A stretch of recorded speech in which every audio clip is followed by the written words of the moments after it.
Bonjour, c'est Laetitia de One Thing in a French Day à Paris. J'espère que vous allez bien et que vous êtes de bonne humeur. Aujourd'hui, lundi 23 juin 2025, cet épisode, le numéro 2526, s'intitule « Analysons l'éphémère » de Marceline Desbordes-Valmore avec Aurélie, professeure de littérature.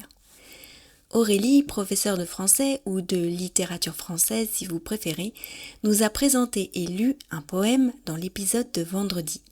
Ce poème fait partie du recueil Les Pleurs, publié en 1833 par Marceline Desbordes-Valmore.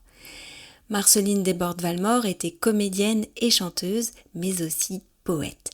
Elle a écrit de nombreuses romances. Ses poèmes mis en musique très prisée dans les salons littéraires féminins au XIXe siècle. Cette femme a eu une vie absolument bouleversante et téméraire, perdant sa mère à 15 ans alors qu'elle l'accompagne en Guadeloupe pour retrouver un cousin fortuné. Elle a plusieurs histoires d'amour qui se terminent mal et elle met au monde 6 enfants dont un seul lui survivra.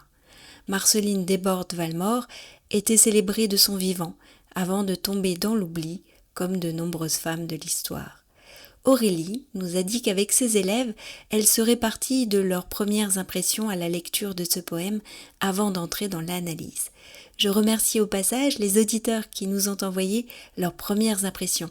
Vous pouvez toujours le faire, d'ailleurs, grâce à un outil très simple sur la page d'accueil de onethinginafrenchday.com, où vous pourrez également vous abonner au transcript du podcast et aux notes qui les accompagnent. Maintenant, retrouvons Aurélie pour une petite analyse du poème. Peut-être je peux vous proposer une petite analyse du poème. D'accord. Bon, je ne vais pas rentrer dans les détails stylistiques, Oui. Mais peut-être présenter ce sens. Déjà, si on comprend simplement le sens du titre, l'éphémère, qui est à la fois ce qui ne dure pas, en langue française, et aussi ce petit insecte volant qu'on appelle l'éphémère, on comprend ici que le poème est un peu double. C'est-à-dire que ça parle à la fois du temps, mais aussi de cette vie d'insecte volant. Et on comprend aussi que l'insecte incarne peut-être de façon plus large toute existence brève. Toute vie minuscule et courte. Un peu comme les enfants qu'elle aurait perdus assez rapidement. Oui, voilà. Et d'ailleurs, c'est intéressant de voir que ce poème, c'est l'avant-dernier du recueil et il fait partie de la section aux petits-enfants. Donc finalement, elle intègre un poème sur un papillon qui est dans la section dédiée justement aux petits-enfants. Donc on fait forcément ce lien. Et justement, donc Marceline Desbordes-Valmore, c'est quelqu'un qui porte une attention vraiment particulière aux vies minuscules, aux petits, aux enfants, à ces êtres quasi invisibles, ceux qui se cachent dans l'herbe, comme les fleurs, les insectes, les papillons, les éphémères, tous ces petits êtres fragiles. Et d'ailleurs, dans le poème L'éphémère, le premier vers commence avec frêle création. La frêle création, c'est vraiment le petit, le fragile, cette création fragile. Et dans ce poème, peut-être, finalement, on se demande quel est le sujet. Le sujet, c'est un sujet quand même assez triste, c'est le sujet de la mort prématurée, qui est un sujet vraiment pas très joyeux. Oui. Et là, en fait, ce qui est intéressant, c'est qu'elle renverse complètement le discours traditionnel, ce qu'on attend d'un poème sur la mort prématurée, c'est-à-dire, voilà, on va parler de la perte douloureuse, de la mort, de quelque chose d'extrêmement grave. Ici, elle en fait vraiment une célébration, c'est-à-dire qu'elle célèbre cette mort prématurée, ce qui peut paraître un peu étrange, un peu paradoxal. Ça ne va pas de soi, et donc elle fait vraiment l'éloge d'une vie brève. De cette vie courte qui fait presque coïncider la naissance et la mort, et qui représente en fait de façon un peu étrange un rêve pour cette poète. Pour Marceline Desbordes-Valmore, c'est un rêve, cette vie brève, cette vie courte, c'est presque une utopie pour elle. Et la mort n'est donc plus synonyme dans ce poème de la perte, n'est plus synonyme de perte douloureuse, puisque l'éphémère est, je cite, le poème, un heureux rien. Donc l'éphémère, c'est vraiment quelque chose de joyeux pour elle. On n'a pas le temps de se rendre compte que la vie peut être douloureuse ou... Oui, exactement, c'est ça. C'est que... Et d'ailleurs, puisque, en fait, l'éphémère, c'est un heureux rien, donc il n'a donc rien à perdre, ce papillon. Il ne connaît rien encore de la vie, il n'a rien à perdre, il a vraiment une existence insouciante, furtive, joyeuse. Et cette joie, justement, dans le poème, elle s'exprime par l'évocation d'une naissance dans un cadre naturel, avec la présence réconfortante de ce soleil. Oui. Les fleurs, on a aussi une description très sensorielle avec l'odeur de la rose. Enfin, on a cette image aussi de la plaine.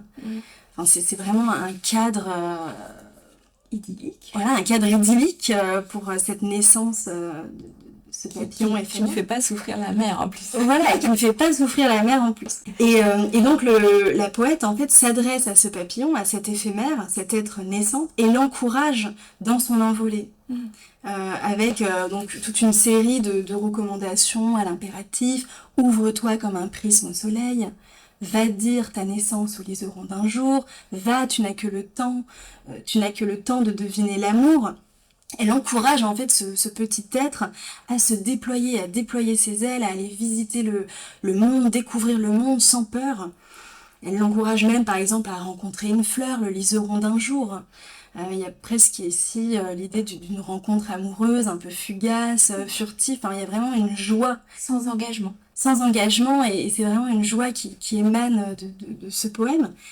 Et elle décrit finalement la vie de cet éphémère comme une vie merveilleuse, car c'est une vie intense, une vie de pure découverte, une vie finalement où on n'a pas le temps de réfléchir, on n'a pas le temps de souffrir aussi. On n'a pas la vie, vivre brièvement, c'est vivre dans une forme en effet d'ignorance, d'innocence aussi. Et on n'a pas le temps donc de connaître le malheur, ce qu'elle appelle dans un autre poème les mots tristes. Les mots tristes, justement, c'est le passé douloureux, c'est prendre conscience, lorsqu'on prend conscience aussi du temps qui passe, de la mort, de la souffrance. Les mots tristes, c'est tout ça.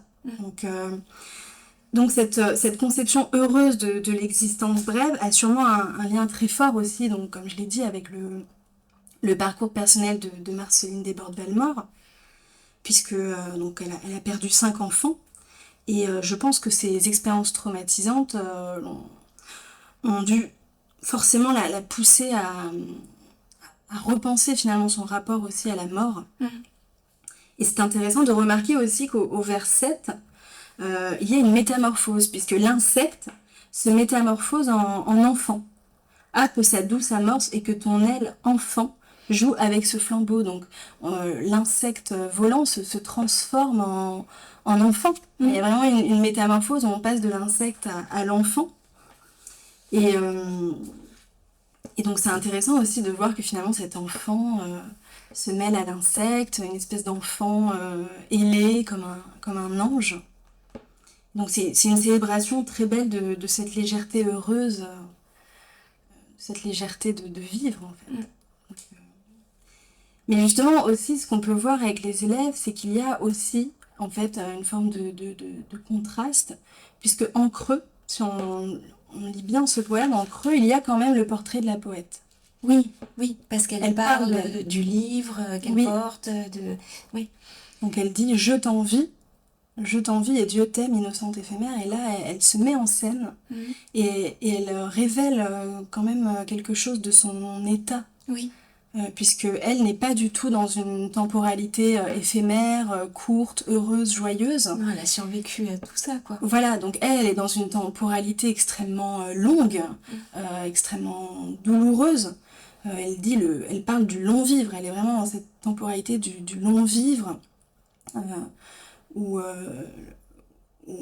finalement elle n'est plus du tout dans cette innocence, dans cette ignorance. Donc c'est intéressant aussi de voir que il y a cette célébration de la légèreté, de l'innocence, de la vie brève, mais derrière cela, il y a aussi ce portrait d'une poète en souffrance, qui, elle, est dans le long vivre.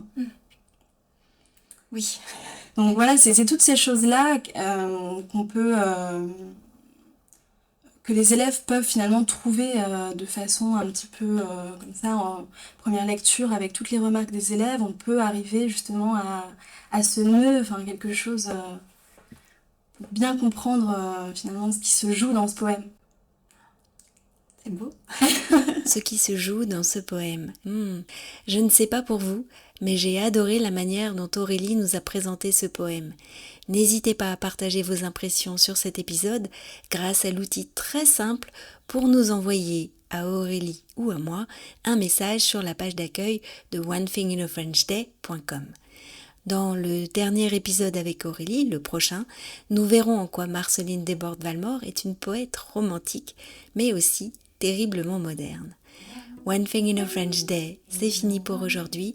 Je vous retrouve avec grand plaisir mercredi pour un nouvel épisode du podcast. À bientôt, au revoir.